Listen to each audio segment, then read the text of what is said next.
এটা এটা একটা একটা জার্নির অংশ ধরে নিয়েছি। বাংলাদেশ ক্রিকেটের ডেভেলপমেন্টের প্রেমেও পড়ে গিয়েছি। হয়তো শর্ট টার্মের জন্য এসেছিলাম এবং শর্ট টার্মটাই সবসময় প্ল্যান ছিল, কিন্তু যখন ট্রিপল সেঞ্চুরি প্রোগ্রামের মাধ্যমে ছোটো ছোটো কাজ করা শুরু করলাম, যখন সাফল্যগুলো দেখতে পেলাম, সেই লোকটা আমি ছাড়তে পারিনি এবং সেই লক্ষ্যে আমি রয়ে গিয়েছি, to serve more for my country. নির্বাচনকে কেন্দ্র করে আমরা একটা নতুন ক্রিকেট বোর্ড পেয়েছি। এই বোর্ডের কার্যক্রম 4 বছরের এবং এই 4 বছর আমরা বাংলাদেশ ক্রিকেটকে কোথায় দেখতে চাই সেই পরিকল্পনা আমরা শুরু করে দিয়েছি। সেই লক্ষ্যে আমরা কালকে এই আজকের বোর্ড মিটিংটা যেটা শুরু হচ্ছে সেটা কন্টিনিউ করবে এবং এই 4 বছরের যে পরিকল্পনা আমরা করতে যাচ্ছি সেটা আমরা হয়তো কালকে আপনাদের রূপরেখাটা দিতে পারবো। এই মুহূর্তে আমাদের ক্রিকেট বোর্ডের নির্বাচন হয়েছে উইদিন দি বোর্ড ডিরেক্টরস। সেখানে আমি প্রেসিডেন্ট হিসেবে, সভাপতি হিসেবে আজকে নির্বাচিত হয়েছি। দুজন সহসভাপতি মোহাম্মদ শাকওয়াত হোসেন এবং ফর্মার ক্যাপ্টেন বাংলাদেশ ক্রিকেটের ফারুক ভাই দুজন সহসভাপতি হয়েছেন। বাংলাদেশ ক্রিকেটের আমাদের যে সৌহার্দ্যপূর্ণ পরিবেশ, তার একটা প্রমাণ আপনাদের কাছে রাখতে চাই যে আজকে যখন আমি সভাপতি হয়েছি তখন সভাপতি হওয়ার যে সেকেন্ডার ছিলেন তিনি ছিলেন ফারুক ভাই, এবং ফারুক ভাই যখন সভাপতি হয়েছে সেটার প্রস্তাবক ছিলাম আমি। এই কথাটাকে বলার মূল কারণ হচ্ছে যে আমাদের সকলের আগে, পদের থেকে আগে হচ্ছে আমাদের ক্রিকেট, এবং আমাদের এই ক্রিকেটটা আমরা কিভাবে সামনের দিকে এগিয়ে নিয়ে যেতে পারি সেই লক্ষ্যে আমরা প্রতিজ্ঞাবদ্ধ হব ইনশাআল্লাহ। এবং আমরা যে দলটা পেয়েছি 25 জনের যে ক্রিকেট, আমাদের যে বোর্ড অফ ডিরেক্টরস পেয়েছি, এই 25 জন আমরা একসাথে কাজ করার জন্য অঙ্গীকারবদ্ধ হয়েছি। পরবর্তীতে আমরা আমাদের ক্রিকেট অপারেশনসের চেয়ারম্যান এখানে ফাহিম ভাই আছেন এবং তার ডিপার্টমেন্টের যে দলটা তিনি সব থেকে বেশি সময় ব্যয় করেন, বাংলাদেশ জাতীয় দল, তাদের আফগানিস্তানের সাথে আমরা যে গতকালকে যে লাস্ট তিনটা টি20 ম্যাচ জিতেছি সেটা সেলিব্রেশন করার জন্য আমরা একটা কেক কেটে উদযাপন করেছি। This is the update from our board meeting. এখানে আপনাদের কোনো যদি প্রশ্ন থাকে আমাদের যে কোনো কাছে আমরা বলতে চাই। আমার একটা প্রশ্ন, আপনি তো এর আগে একটা চাকরি ছেড়ে বোর্ড প্রেসিডেন্ট হয়েছেন, 3-4 মাস কাজ করেছেন। অনেক সময় দেখা যায় যে একটা চাকরি ছেড়ে 3-4 মাস কাজ করা ইজি হয়, বাট আপনার তো এখন 4 বছর কাজ করতে হবে, কতখানি স্যাক্রিফাইস করতে হবে, এবং যেহেতু বোর্ড প্রেসিডেন্ট পদটা অনারারি, এইটা আসলে কতখানি ডিফিকাল্ট? ক্রিকেট বোর্ডের পোস্টটা অনারারি, প্রেসিডেন্টের পোস্টটা সবসময় অনারারি ছিল, সেটার কোনো ব্যতিক্রম এখনও হয়নি। সেই ব্যাপারে এখনও চিন্তা করিনি। এখন ভাবছি ক্রিকেটটা একটা আমানত হিসেবে আমরা পেয়েছি, এবং যে চাকরিটা যেহেতু আমি ছেড়ে এসেছি, সো ওই চাকরিটার ব্যাপারে আর কোনো চিন্তা করছি না। এখন একটাই ফোকাস, সেটা হচ্ছে বাংলাদেশ ক্রিকেট এবং বাংলাদেশ ক্রিকেটকে সার্ভিস দেওয়া। ভাই শেষ হয়েছে উত্তর আপনার? জি, মানে আপনাদের আজকে যে পরিচালনা পর্ষদটা হলো, এটা অনেকটা হয়ে গেছে। আপনারা বাংলাদেশ টেস্ট স্ট্যাটাস পাওয়ার পর কিছুদিন পর বাংলাদেশ দলটা যেরকম হতো যে সিনিয়ররা একটু বেশি কম থাকতো, ইয়াং জেনারেশনের রিপ্রেজেন্টেশনটা বেশি ছিল এখানেও তাই। আপনি, ফারুক ভাই, ফাহিম ভাই, মঞ্জু ভাই, এই 4 আর মিঠু ভাই, এই 5 জন বাদ দিলে হচ্ছে যে বাকি সবাই হচ্ছে এই বোর্ডে নতুন, একেবারে হয়তো ক্রিকেটের সঙ্গে ছিলেন। এই যে ইয়াং এবং এক্সপিরিয়েন্সদের যে মিক্সচারটা, মানে ইয়াংদের কোঅপ করাটা আসলে কতটা চ্যালেঞ্জিং হবে, যেহেতু তারা আগে ক্রিকেট প্রশাসনে ছিলেন, মানে এটাকে আপনি কীভাবে দেখছেন? এটা একটা চ্যালেঞ্জ হবে, তবে সবাই যে যার জায়গা থেকে এখানে এসছে, সকলে তাদের যে কোয়ালিটি আছে বা তাদের যে কম্পিটেন্সি আছে সেটা নিয়েই এসছে তারা, এবং আমরা সকলেই শিখতে শিখতে এগোবো। এবং সাথে সাথে যে কথা বলতে চাই যে এখানে হয়তো দেখবেন যে ক্রিকেট খেলা চালাতে গেলে বিভিন্ন সংস্থার বিভিন্ন এক্সপার্টিসের দরকার হয়। এখানে ফাইন্যান্সের দরকার হয়, এখানে কমার্শিয়ালের দরকার হয়, এখানে মিডিয়ার দরকার হয়, আজকাল ডিজিটাল টেকনোলজি এসছে, ডিজিটাল এক্সপার্ট দরকার হয়, গ্রাউন্ডস এক্সপার্ট দরকার হয়। তো আমাদের কাছে যে দলটা এসছে সারা দেশ থেকে, হয়তো তারা অনেকে নতুন এই বোর্ডের সাথে কাজ করছে, বাট তাদের এক্সপার্টিস এই বিভিন্ন সেক্টরে ইনাফ আছে, এবং আমরা একসাথে একটা দল হিসেবে কাজ করলে হয়তো একে অপরের জন্য চেষ্টা করব কাজ করার জন্য, so that we can get a better outcome of this. যেটা বললেন যে সৌহার্দ্যপূর্ণ পরিবেশে আজকে শেষ পর্যন্ত হয়েছে, কিন্তু আমরা দেখেছি যে ইলেকশনের আগে সিরিজ অফ কন্ট্রোভার্সিজ আমরা দেখেছি, বিভিন্ন প্রশ্ন, অভিযোগ, পাল্টা অভিযোগ, অনেকে মনোনয়নপত্র প্রত্যাহার করেছেন। তারাও কিন্তু বাংলাদেশের ক্রিকেটের স্টেক হোল্ডার, মানে তারা কিন্তু ক্রিকেট থেকে মানে একদম বিলীন হয়ে যাননি। তো এই নির্বাচনের পরে আমরা ভোটার কন্ট্রোভার্সিয়াল, এটার কতটুকু মানে স্যাটিসফাইড আপনি এই নির্বাচনের প্রেসিডেন্ট হয়ে, এবং ক্রিকেটের ওই স্টেক হোল্ডারদের প্রতি আপনার কি বার্তা? প্রথমেই একটা স্টেটমেন্ট দিতে চাই যে আমরা সকলে একসাথে কাজ করতে চাই বাংলাদেশের ক্রিকেটে। কারা ক্রিকেট বোর্ডে আছে, কারা ক্রিকেট বোর্ডে নেই, যে সমস্ত স্টেক হোল্ডারকে আমরা আহ্বান জানাবো বাংলাদেশ ক্রিকেটের কাজ করতে এবং আমাদেরকে সহায়তা করতে।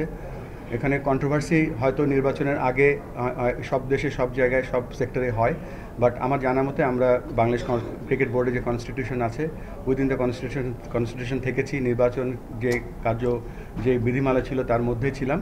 তবে স্ট্রেট অ্যান্সার হচ্ছে যে কে বোর্ডে আছে কে বোর্ডে নেই, আমরা সকলকে আহ্বান জানাবো আমাদের সাথে একসাথে কাজ করে বাংলাদেশ ক্রিকেটকে এগিয়ে নিয়ে যাওয়ার জন্য। দরকার হলে আমরা তাদের কাছে যাব এবং যারা এই মুহূর্তে বোর্ডে নেই তাদেরকেও আমরা আহ্বান জানাবো আমাদের সাথে যেন একসাথে এই পথ চলায় সহায়তা করে। ভুল ভাই, সম্পূর্ণ প্রশ্ন, নির্বাচনে যারা প্রতিদ্বন্দ্বিতা করলেন, বিশেষ করে তামিম, ফাইনসেনা বা যারা ছিলেন থাকলেন, প্রত্যাহার করেছেন, তো নির্বাচনে প্রার্থী হিসেবে তারা তো মাঠের মানুষ, ক্রিকেটটা মাঠের, সেক্ষেত্রে আপনি কি কোনো পদক্ষেপ নেবেন কিনা পরবর্তীতে কোনো কমিটিতে তাদের ইনক্লুড করার জন্য? একই, আমি জাস্ট আগেও বলেছি যে আমরাই যাব এবং তাদের সাথে যারা আসতে পারেনি অ্যাপ্রোচ করব বিভিন্নভাবে কীভাবে তারা আমাদেরকে সহায়তা করতে পারে ক্রিকেটে। এবং বাংলাদেশ তো সবার, নির্বাচন তো একটা ছোট্ট একটা আনুষ্ঠানিক ব্যাপার, তো চেষ্টা করব সকলের কাছে গিয়ে একসাথে আমরা সকলকে কাছে টেনে নিয়ে এগিয়ে বাংলাদেশ ক্রিকেটকে এগিয়ে নিয়ে যাওয়ার চেষ্টা করব। যেটা বলছেন যে 25 জনের ভোট এখন মানে মোটামুটি পূর্ণাঙ্গ ভোট পেয়েছেন, কাজ করতেছেন, আমরা যদি গত 1 বছরের কিছু ঘটনা দেখি সেটা আসলে খুব কন্ট্রোভার্সিয়াল। যখন ফারুক ভাই সভাপতি ছিলেন তখনও কিছু দেখেছি যে আপনাদের বোর্ড কমিটি থেকেই অনেকে অনেক কিছু ফাঁস করে দিয়েছে।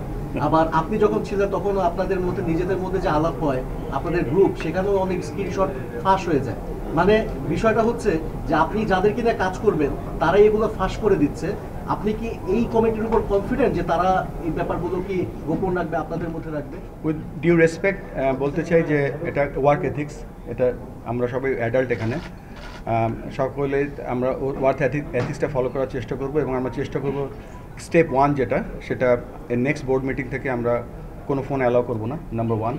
নাম্বার 2, এটা যার ব্যক্তিগত ব্যাপার, সে কী করবে না করবে, কেননা এখানে আমরা একটা জিনিস পুরোপুরি ফলো করবো, কে রেসপন্সিবল আছে যেই কাজটার জন্য, কে অ্যাকাউন্টেবল আছে, কার কনসার্ন নেওয়া উচিত, কে ইনফর্মড আছে, এই ব্যাপারগুলো আমরা চেষ্টা করবো পেশাদার একটা বোর্ড হিসেবে কাজ করার জন্য।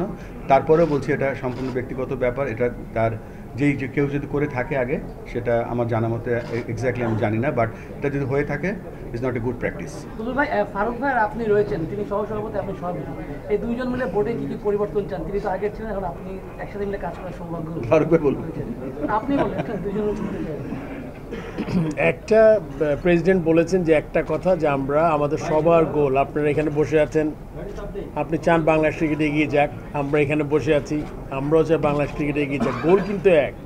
এই গোলের মাঝখানে কিছু জিনিস আসে আনপ্রেসিডেন্টেড বলি, যেটা মানে ওই জিনিসগুলো আমাদের ট্যাকেল করতে হবে। এবং আমাদের যেহেতু গোল একটাই, বাংলাদেশ ক্রিকেটকে এগিয়ে নিয়ে যাওয়ার, আমার মনে হয় ছোটোখাটো যেই ইনবিটুইন যে জিনিসগুলো আছে এগুলো থেকে আমরা বের হয়ে আমরা যাতে বাংলাদেশ ক্রিকেটকে এগিয়ে নিয়ে যেতে পারি, এটি আমাদের একমাত্র গোল হওয়া উচিত।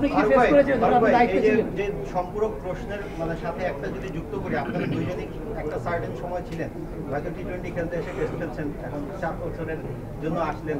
আপনি কি মনে করেন যে হচ্ছে গিয়ে বর্তমান বাংলাদেশের যে বাস্তবতা, এক একজনের এক এক মত থাকে, পথ থাকে, সেই জায়গাটায় কোপ আপ করাটা ইটস সো ইজি, মানে এই ডিফিকাল্টিসগুলো এটা তো only future will tell you that কি কতটা ডিফিকাল্ট, এগুলো চেষ্টা করতে হবে। যে বললাম যেহেতু গোল একটাই। আমি কেন বলছি, কারণ এর মধ্যে কয়েকজন কাউন্সিলর ফেসবুকে বিভিন্ন রকমের স্ট্যাটাস দিয়েছে, যেগুলো আসলে খুবই, এটা তো খুব স্বাভাবিক, এগুলো এত জিনিস দেখলে হবে না, আমাদের এগিয়ে যেতে হবে, পিছনে জিনিসগুলো বাদ দিয়ে দেয়, আমরা সামনে কীভাবে এগোবো এটা খুব ইম্পর্টেন্ট। সবচেয়ে বড় কথা, এটা বড় একটা টিম হয়েছে। আগে আপনি জানেন মানে বুলবুল মানে আমিনুল ইসলামও কাজ করেছে একটা ছোট্ট বোর্ড নিয়ে, একজন 3-4টা কমিটি ছিল। So it was not easy because অনেক ফাস্ট কাজ। এবার কিন্তু 25 জনের কাজ। আই এম শিওর প্রেসিডেন্ট চিন্তা করবেন কমিটিগুলো যাতে ভালো করে করলে দায়িত্বটা যখন আলাদা হয়ে যাবে, যার দায়িত্বটা, তখন কিন্তু কাজ করতে সুবিধা হবে। সো এটা আমি আশা করব যে 25 জন আর 8-10 জনের থেকে 25 জন ইজ অলওয়েজ বেটার। অ্যান্ড যেহেতু আমাদের যেটা বলেছেন যে আমরা সবাই মিলে যদি বাংলাদেশ ক্রিকেটকে এগিয়ে নিয়ে যেতে চাই, এই কমপ্লিট বোর্ডটা কাজ করবে। আর যেটা আপনি বলেছেন আশেপাশে বাধা তো থাকবেই, এটা কিন্তু আপনি যে কোনো কাজই করেন না কেন, এটা আপনার অর্গানাইজেশনে থাকে, যে কোনো জায়গায় থাকে। সো এটা আপনি ওভারকাম করে, যেহেতু গোল একটাই, স্থির লক্ষ্য তো আমাদের একটাই, বাংলাদেশকে এগিয়ে নিয়ে যা, সেটা আমরা চেষ্টা করবো।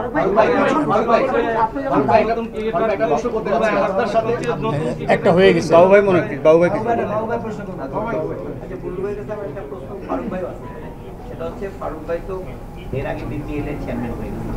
ফারুক ভাই কিছুক্ষণ আগে বললেন ফাইন ভাইয়ের কথা যে ক্রিকেট অফসেট, এখন আপনার তো নতুন বোর্ড, সবকিছুই নতুন মানে পথ চলার বিষয়, সেখানে কি এই দুটো ভাইটাল, কারণ বাংলাদেশ ন্যাশনাল টিমের পরিচালনা বলি মানে মেনটেইনেন্স বলি, এখানে ক্রিকেট অফ একটা ভাইটাল, এবং বিপিএল এর কিন্তু সময় ওই এটি নকিং একটা, এইটা কি আমরা ধরে নিতে পারি যে ফারুক ভাই বিপিএল কমিটির চেয়ারম্যান থাকবেন, ফাইন ভাই ক্রিকেট অফসেট চেয়ারম্যান থাকবেন? কারণ pilot is here, Abdul Razzak আছে, আমাদের অনেক ক্রিকেট ব্যাকগ্রাউন্ড আলা বেশজন ক্রিকেটার আছেন, ক্যাপ্টেন আছেন, এই বিষয়ে আপনি কি নাকি নেক্সট টু আর্লি টু কবে? এই মুহূর্তে একটু আর্লি, আমাদের তো মাত্র আধ ঘন্টা আগে বোর্ড গঠিত হলো।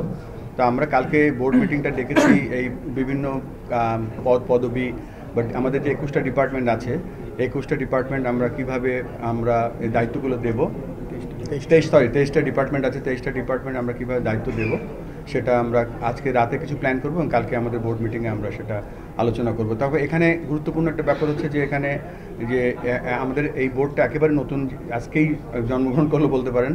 তবে স্কিল সেটটা দেখতে হবে এবং কোন স্কিল সেটের সাথে কোন ডিপার্টমেন্ট যায় সেটাও আলোচনা করে তারপরে আমরা এই পদগুলো আমরা ডিক্লেয়ার করব কালকে।